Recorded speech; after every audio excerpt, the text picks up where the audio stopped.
جخل سر بواری جنگا کن تبارت با بردمان کردنانه بگمان امانه دبین روش بر روش خوم یک ملوانه که محروم مال دبره که خوم که هوی بردمان کردنی سپای ترکیه و نانوردنی خاکی حریم کردستان تایبت که چندین نوچه یک وقت دوری برادو دوری بالاکاتی دوری چندین نوچه یک دوری بارزان که دبینین روش بر روش بردمان کن برای زیاد بندشن جگلوش اگه دبینین نوچه دورکانی مادینان دبینین و روش بر روش برای زیاد بونه لناچونی خلق لناچونی سوزای لناشوی کشتکال کردن و خریکه هدیه دی وازیار دبید پلاورو که کان کم دبرن لناچانه بوچی اما همو بردمان همو هوکار بوی و بکات رجای سوزای آبادان کردن ولی ناچانه دور بید دبینین بوم چند روزه که خریکه سه کس لبردمانه توش حالته که نتراو بونه اوش که بردمانه که وای کرد که چندین ماده که کیمیا لبردمانه ده بیتو کار لسر دور برو امروانش کردوا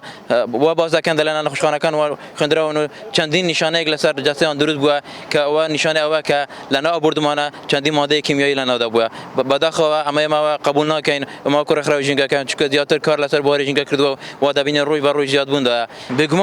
بگمان رجای سازای لنا چانه زور کم بوا مادام آوادانی تدان اما مادام پلاوری کیوی تدانا بگمان جنگا برای برام بود سوا اگر بین برای کن لوانه بلین 150 ولا نوسون سوا بالا ما دبین روی بر روی 150 کش تدا پرید اگر اوها بردام بید و دبیتا نوچه کی بشه کی بیاوانی لام نوچه خانه بوکا چون روزانه بردم آنها که دارو درخت کان بسوتنن جگل سوتان گیاناریش لنا داشت اما هذا کات رجای سوزای گیانار لنا چانه کم دبید ما کور خرج جنگا کان چنجار کنگره لسر بوارمان بس تو و پیمان بالا کردوا و آراسته حکومت و دسته پاراتنی جنگا هرم کردستان و شنانه ما کردوا و اوی زیاتر جخل سر کن ام بردمانه را بگرن بردمانه کتانه اوه که ما کردین هیچ ترمانیه وەکو خەڵکی دەڤەریسی دەکەن مەسەلەن ناوچەی سێگۆشەی سنووریە لە پاشنەوە تویەکەوە کە چوینەوە بە حەماسەتێکی زۆرەوە چوینە سەر ئاودانکردنەوەی گوندەکان بەڵام هەر 2 ساڵی برد لە 1993ەوە عینەن وەکی شەڕی عێراق و ئیرانێ کەتینە بەر شاڵاوی بۆمبارانکردن یعنی خەڵک خێری لە خۆ نەدیتی هەتا ئێستاوە زیاتر لە 25 ساڵە 27 ساڵە دەگەی هەر بە دیاردەی ئەوەی کە هەبوونی نەیارانی وانین چ لە وڵاتی ئیران و چ وڵاتی تورکیا ئەمەش بوویتە هۆی زیانێکی زۆر تقریبا چەندین کوشتە ژیانی گیانی لێ پیدا بووە و هەروەها سوتانی گوند و ڕێزوباغەکانش بە سەتان سەد یعنی زیاتر لە 70 گوندی سیدەکان چۆلە ئێستا هەر لەژێر ئەو کاریگەریەی ئەو دوو وڵاتانەیە و هەروەها دار و لە وەرگایەکی زۆرش بوویتە قوربانی ئەو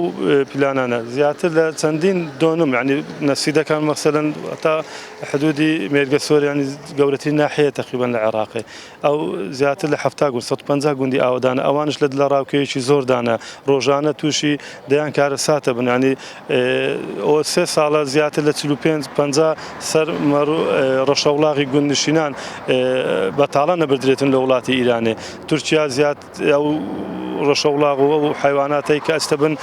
ئەو بازگانەی کە دانناین ئەو بارەگانێک کە تورکیا داننا هەمویان بە تەنسیقێکی زۆر دوورەوە هەتا دیننەوە ناو گوندەکانیان یعنی لە ڕاوکەیەکی زۆردانە خاصەن منداڵەکان منداڵن هاتبوونە هەولێرێ